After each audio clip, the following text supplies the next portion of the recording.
In this lesson, we are going to model addition of decimals.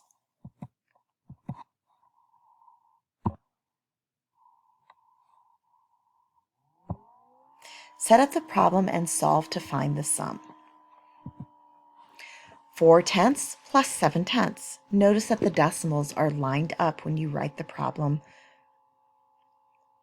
With your first color, shade in the base 10 block with the number represented. We're going to shade in 4/10, and I'm using the color red. I'm going to shade in 4 columns to show 4/10. Continuing where the color number 1 ended, shade the second number with a different color in the model.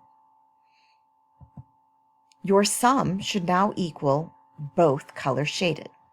I'm going to shade 7/10 with blue.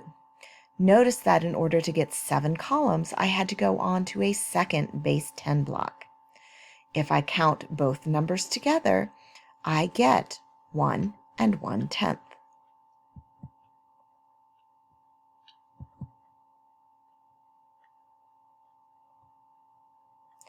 7/10 and 2/10.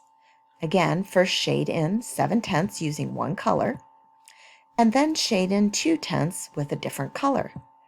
Count how many total columns are colored in. Since there are 9 columns, that equals 9/10. 81/100 and 3/100.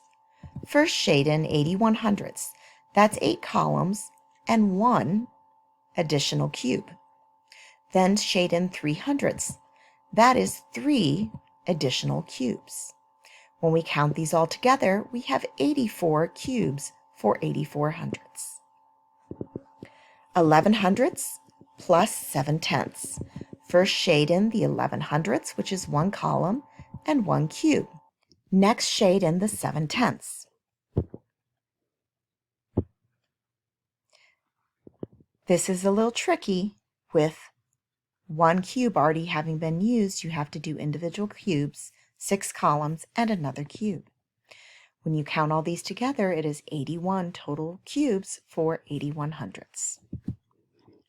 4/10 and 8/10. First shade in 4/10 with one color, and then 8/10 with another color. Notice again, it goes over 2 blocks to give us 1 whole and 2/10 more.